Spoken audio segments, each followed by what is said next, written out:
사도 바울이 자기가 8일 만에 할례를 받고 나는 이스라엘 족속이다.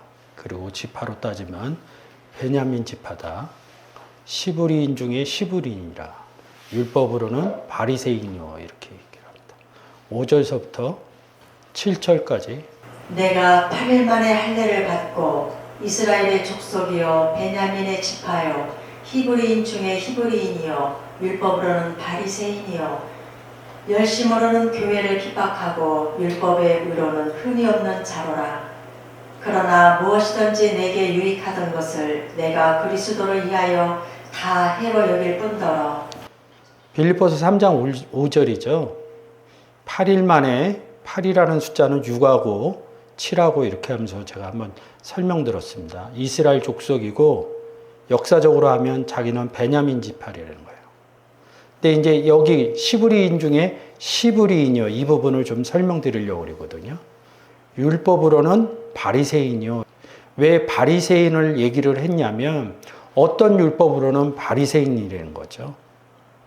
로마서 8장에서 생명의 성령의 율법 이렇게 얘기하고 죄와 사망의 율법 이렇게 얘기합니다. 율법으로는 바리새인이요. 그리고 6절에 열심으로 바리새인 열심으로 교회를 핍박하고 여기까지가 이제 바리새인이에요. 율법으로는 바리새인이요. 열심으로는 교회를 핍박하고 죄와 사망의 율법으로 바리새인이요 이렇게 얘기하는 겁니다. 죄와 사망의 율법을 갖고 있었기 때문에 바리새인이고 죄와 사망의 율법을 갖고 있기 때문에 교회라는 존재가 누구냐면 고린도전서 1장 2절에서 예수 그리스도를 영접한 사람을 교회라고 그리고 성도라고 그래요. 예수 그리스도를 영접하면 성령의 생명의 율법을 갖고 있다고 그럽니다. 로마서 8장 기준으로 하면요. 교회를 죄와 사망의 율법으로 교회인 생명의 성령의 율법을 가지고 있는 사람을 핍박하러 간 거예요. 담에색상에서 예수 그리스도로부터 큰 빛을 보고 소리를 듣고 아나니아 선지자를 만나서 그 9장에서 보면 다시 담에색으로 돌아가고 복음을 전하기 시작합니다. 복음을 전하는 사람 누구예요? 예수 그리스도를 영접한 사람, 그리고 예수 그리스도의 제자, 사도 이렇게 되는 겁니다. 그 다음에 율법의 의로는 흠이 없는 자다. 여기서 이 율법은 뭐냐면 5절의 율법이 죄와 사망의 율법이 아니라 생명의 성령의 율법은 흠이 없는 자로라. 이 흠이 없다는 거, 흠이라는 건 뭐냐면 점과 흠이 없다 이렇게 얘기한다. 흠집이 없다 이런 건 뭐냐면 계속해서 사도 바울은 복음을 전하거든요. 복음을 전하지 않을 때 흠이 있는 자라는 거예요. 물건이긴 물건인데 흠이 있는 거야. 그 자체가 아닌 거는 아니고 좀 흠결이 있는 거예요. 스크래치가 가 있는 거예요. 진품이 아니라는 게 아니에요. 진품인데 스크래치가 있다는 거예요. 이 스크래치를 지울 수 있는 흠은 뭐냐면 복음 전하면 흠이 없어진다 이렇게 얘기를 하고 있어요. 성경이 그렇게 얘기하고 있다는 거죠. 그러나 무엇이든지 내게 유익하던 것을 내가 그리스도를 위하여 다 해로 여길 뿐이다. 5절에서 6절 교회를 핍박하고 여기까지 갖고 있었던 이 부분을 다 해로 여긴다는 얘기입니다. 그러면 5절 원문으로 한번 볼게요. 시브리인 이 단어가 헤브라이오스 이렇게 써 있는데 1443번에서 유래가 됐다고 그럽니다. 그러니까 이렇게 찾아가 보시면 돼요. 기원은 5677번 시브리어 기원이 됐다는 거예요. 이 시브리라는 단어가 5677 이렇게 얘기합니다. 에벨이라고 있어요. 이 셈의 아들이거든요. 그러니까 많이 써 있지는 않아요. 신약에서는 딱 마태복음 한 번에만 써 있어요. 에벨이라. 근데 이 단어에서 시브리인이라는 단어가 파생됩니다. 5680 열어줘 보세요. 자, 보세요. 제 얘기가 아니라 여기 보면 5677에서 유래 이럽니다. 에벨 족속 아니면 시브리 이렇게 씁니다. 5681도 한번 열어줘 보세요. 이브리라고 쓰죠. 이스라엘 사람, 시브리 사람 이런다고요. 근데 왜 이스라엘 사람, 시브리 사람이 이렇게 얘기를 하냐면 그냥 신학적으로 이거는 시브리인은 정리가 돼 있어요. 뭐라고 그러냐면 강을 건너온 사람들이다. 그냥 시브리인 뜻하면 이렇게 안 찾아가요. 강을 건너온 사람들이다. 이렇게 인터넷 들어가고 시브리인 치면 강을 건너온 사람들이다. 여러분들이 직접 인터넷 들어가서 찾아보시는 게 좋아요. 강을 건너온 사람들이 누구냐는 거죠. 아브라함이 여기 하란이라는 곳에서 이렇게 예루살렘 세겜이라는 데로 돌아옵니다. 들어오는데 여기 요단강 약복강 있죠. 이 강을 건너요. 이 강을 건너야지만 가나안으로 들어올 수 있어요. 그래서 들어와서 시브리인이 됐다 이런 소리예요. 이스라엘 사람이 됐다. 시브리인이라는 뜻은 신약에 가면 구원 얻은 자 이런 표현이라고요. 가나안은 그리스도 안에 들어간 예표니까. 하란에서 세겜까지 들어오는데 야복강하고 요단강을 건너요.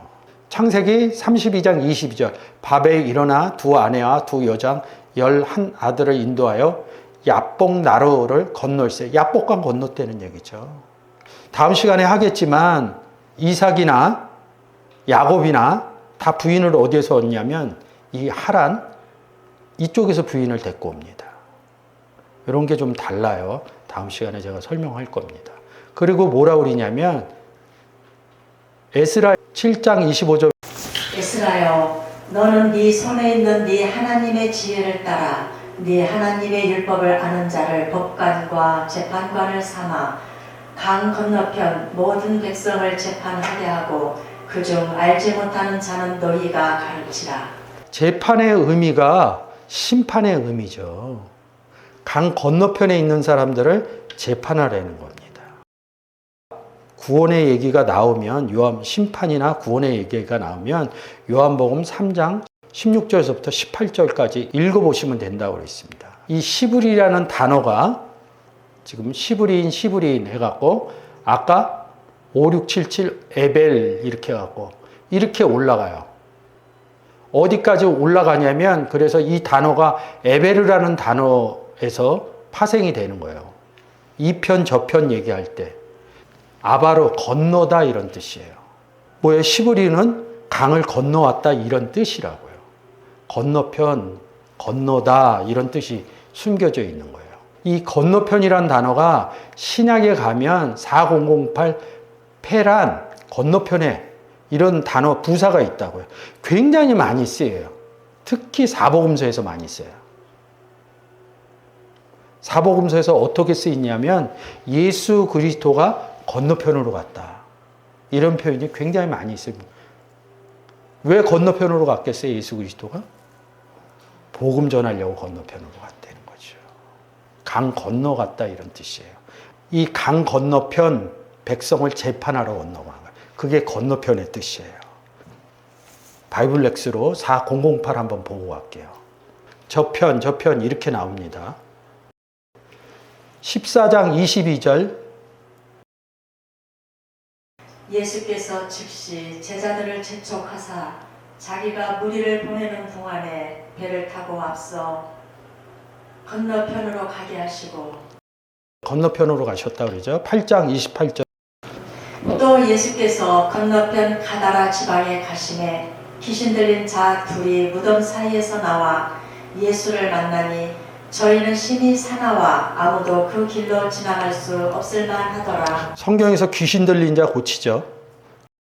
그래서 구원 얻게 하죠. 그러니까 귀신 들린 자가 어디 있냐고 건너편에 있다는 거예요. 그래서 건너편으로 간다 이렇게 얘기합니다. 그래서 건너편이라는 단어가 나오면 무슨 뜻이냐면 복음 전하러 갔다 이렇게 생각하시면 돼요. 이게 페란이라는 단어예요. 이 페란이라는 단어가 굉장히 많이 파생되옵니다. PPT로 다시 한번 갈게요. 이 단어가 건너편이라는 단어에서 이렇게 나온 단어입니다. 이게 페이라, 시험하다 이런 뜻이 있는 거예요. 그리고 3985 페이라죠. 시험하다 이런 뜻이에요. 그러니까 우리가 이렇게 생각하면 여러분들 어떤 시험 보는 시험하다로 생각을 해요.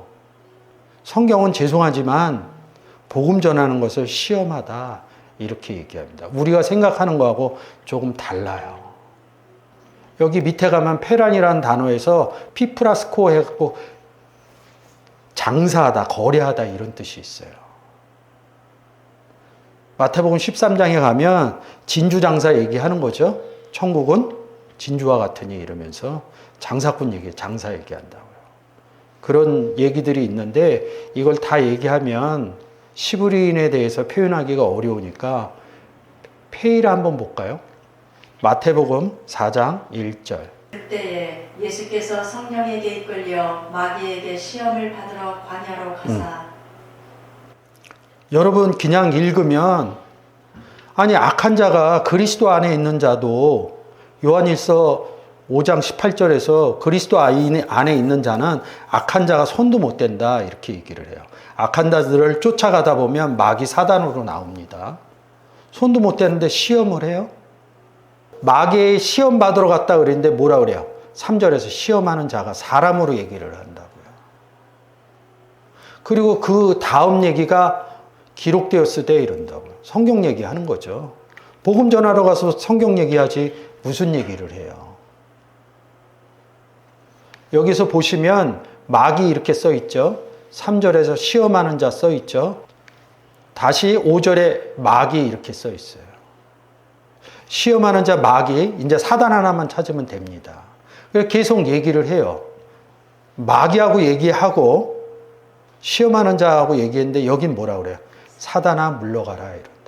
오늘 우리가 4장 본문을 통해서 시험하는 자 마귀, 사단 이 세 가지로 쓰고 있다는 얘기로 볼 수 있어요. 이 내용만 갖고 이 4장의 내용을 읽으면 마귀나 사단이나 시험하는 자나 다 같다 이렇게 보여질 수 있어요. 원문으로 좀 바꿔주세요. 마귀는 예수를 떠나고, 그러니까 예수를 떠났다 이 얘기가 아니에요. 예수 그리스도가 어디로 갔어요? 광야죠. 광야 제가 설명했을 때 유튜브에 광야 있어요. 광야는 뭐가 없는 곳이에요? 물 없는 곳이죠. 광야에 갔다면 뭐예요? 물 없는 곳에 물 주러 간 거예요. 네 배에서 생수의 강을 내보낸 거예요. 생수의 강을 내보내면 뭐예요? 설명드렸잖아요. 그 단어가 멸망 아니면 지성소로 나온다고. 성전이 구원받은 성소가 되느냐 아니면 심판받는 멸망이 되느냐 이런 부분으로 얘기해요. 이 아페임이라는 단어가 그냥 떠나고로 했어요. 용서가 되는 거예요. 구원 단어입니다. 이 아페임이가.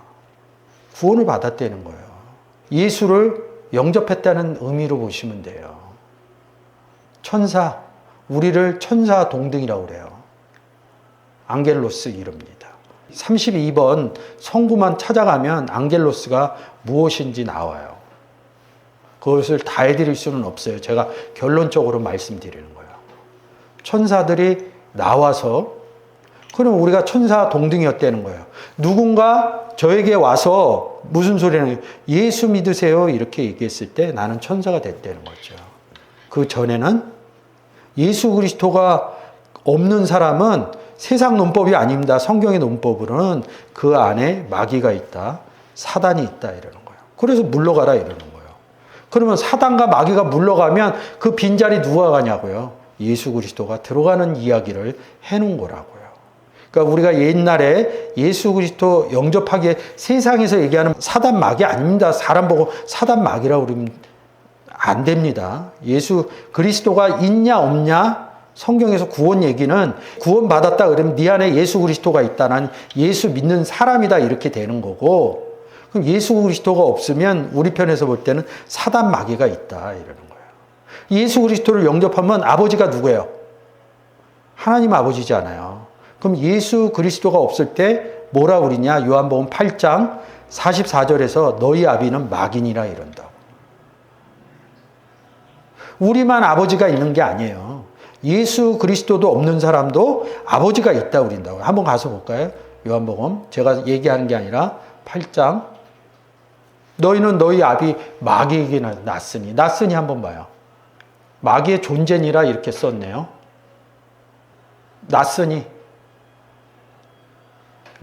이렇게 에스테죠. 현재 너희들은 마귀란 존재다 이렇게 써 있어요. 낫다는 얘기가 없고 너희 아비의 마귀의 존재니라 이렇게 써 있는 거예요. 이 성경의 의미를 알아야 이런 원문을 봐도 해석해낼 수 있는 거예요. 성경에 구원의 의미가 안 들어가면 이런 부분을 해석할 수 없는 거예요. 건너편으로 갔다는 거죠. 우리가 그리스도 안에 들어간 게 구약으로 따지면 가나안 땅에 들어간 거거든요. 들어가기 전에는 어디 있었어요? 여기 있었다고, 이방에. 이방에서 들어가는 거라고요. 밤에 일어나 두 아내와 두 여종을 누가 데리고 가는 거야? 야곱이거든요. 근데 야곱은 어디에서? 가나안에서 태어난다고요. 여기 하란이라는 곳에 가고 라헬과 세 부인 그리고 12아들을 데리고 구원 얻었다는 표정으로 가나안 땅을 들어가는 거라고요. 들어가는데 강을 건넜다 그래서 시브리인이라는 거예요. 구원 얻은 자를 시브리인이라고 그런다. 역사적인 시브리인 얘기하는 거 아닙니다. 그래서 이 시브리인이라는 단어가 올라가면 건너편이라는 단어가 있어서 페란처럼 얘기를 하는 거예요. 에스라서 7장 25절. 에스라야 너는 내 손에 있는 내 하나님 지혜를 따라. 내 손에 있는 내 하나님의 지혜를 따라. 그러면 손에 하나님의 지혜가 있다는 거예요. 하나님의 지혜는 뭐예요? 고린도전서 1장에 가면 그리스도는 하나님의 지혜요 이런다. 신약의 의미로 보면 내 손에 그리스도가 있다. 어디 손에 그리스도가 있어요? 이 손은 어디 달려 있어요? 몸의 일부분이에요. 그러니까 몸 안에 그리스도가 있다 이렇게 보시면 돼요. 이 성경의 몸의 구조를 모르면 손으로 보는 거예요. 손의 일부가 나오면 몸으로 보시면 돼요. 우리를 뭐라 그래요? 그리스도의 지체라고 그러잖아요. 몸의 한 부분이라고 이렇게 얘기를 하잖아요. 하나님의 그리스도를 따라 내 하나님 율법 아는 자를 법관과 재판장으로 삼. 우리가 율법과 재판장이 되는 거거든요. 사사라고 그래요. 사사. 사사기에 나오는 사사를 우리 보고 재판관 이런다고요. 신약의 의미나 구약의 의미는 같아요. 강 건너편 모든 백성에게 재판하려면 어떻게 해요? 내가 하나님의 지혜를 갖고 있으면 야, 너 심판받았어 이렇게 얘기하는 거예요. 예수 믿으세요 이렇게 얘기하는 게 복음 전하기도 하지만 재판하는 거라고요. 그래서 예수 그리스도를 영접하면 구원을 얻고 말하는 것을 재판이라고 그럽니다. 영접하지 않으면 벌써 심판을 얻느니라 이런다고요. 그중 알지 못, 우리는 아는 바죠. 예수 그리스도가 우리 안에 있고 하나님 아버지가 우리 안에 있다 이런 것을 아는 거죠. 그것을 모르는 자는 너희는 재판하라 가리키라 이런 뜻입니다. 시브리인 중에 시브리인은 나는 역사적으로는 시브리인이지만 성경의 의미로는 이방에서 가나안 땅으로 그리스도 안으로 들어온 진짜 시브리인이다 이렇게 얘기하는 겁니다. 빌립보서 3장 5절 읽고 마치겠습니다. 내가 8일 만에 할례를 받고 이스라엘의 족속이요 베냐민의 지파요 히브리인 중에 히브리인이요 율법으로는 바리새인이요. 시브리인의 의미를 여러분들이 잘 한번 단어를 통해서 다시 한번 생각해 보셨으면 좋겠습니다.